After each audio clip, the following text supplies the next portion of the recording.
In my humble opinion, the recent phenomenon of the #MeToo hashtag is both good and bad. It's good for any genuine victim of sexual harassment, sexual abuse, sexual assault or rape who had previously been too scared to seek justice for the crimes that were perpetrated against them, but thanks to the newfound strength in numbers, they now have the courage and the hope that they will be taken seriously, and so they've actually begun the process of seeking redress for the victimisation that they were subjected to. But not everything about the #MeToo hashtag is good, and it would be irresponsible of us as a society not to discuss, or at the very least carefully consider the problems associated with this trend, especially since some of them have some very serious ramifications.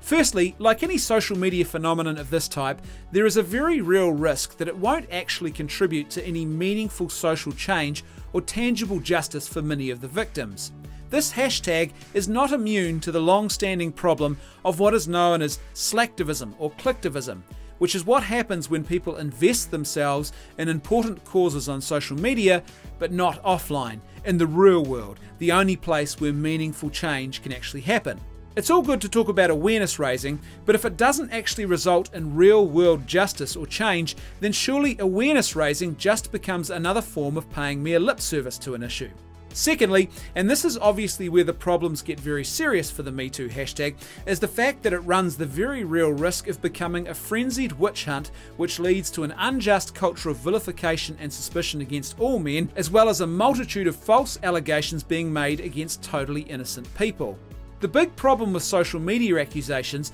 is the total lack of natural justice that is inherent in this method of accusing another person of serious wrongdoing.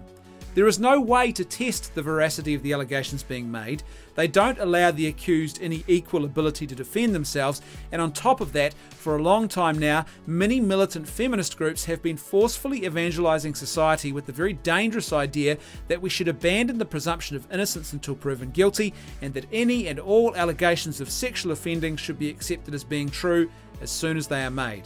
Which is where Lena Dunham enters the picture. She was one of the staunch advocates of this extreme and dangerous idea that females are incapable of making false allegations, and therefore all accusations of sexual crime against men should be considered true. But just days ago, when one of her close male friends was accused of rape, she seemed to suddenly realise that she didn't actually want to live in the brave new world that she had helped to create, one where accusations alone are considered irrefutable proof of a person's guilt. Now, I don't know whether Lena Dunham's friend Murray Miller is innocent or guilty of the crime he's been accused of, but one thing I do know is that just like any one of us, he is entitled to the presumption of innocence until he confesses to his involvement or is proven guilty by way of a proper criminal trial. This is how humane and civil societies work, by a rule of law which is underpinned by the profoundly important principles of natural justice. But declaring a person guilty based on nothing more than allegations is clearly a breakdown of that civil society. Such a dangerous approach to criminal justice wouldn't just make it easier to punish guilty people, it would also make it far too easy to unjustly punish totally innocent people for crimes that they have never committed. When you throw social media into the mix and its obvious inability to control how and what is being said, and the way in which it can be easily weaponized against people, or the way it rewards us for being attention seekers, it doesn't take a rocket scientist to see how someone could easily be swept up in the phenomenon like the #MeToo hashtag,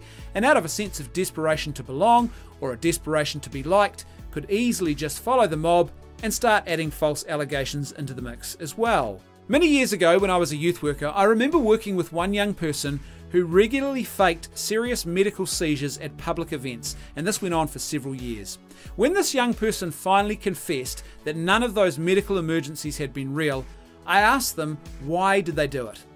They looked at me and told me that their own troubled upbringing, loneliness, and desperate desire to be someone had caused them to start faking the seizures after they saw someone else having a real seizure at an event, and quickly realised that it afforded the notoriety and popularity within the group that this person so desperately craved. We would be extremely naive to think that very similar motivations couldn't also spark a rash of false allegations when it comes to sexual offending, and that's just one of several reasons why people make false allegations. For me, this is a pretty simple issue. If you were accused of wrongdoing, would you want the presumption of innocence, or would you be okay with untested allegations being all that it took to find you guilty of a serious crime?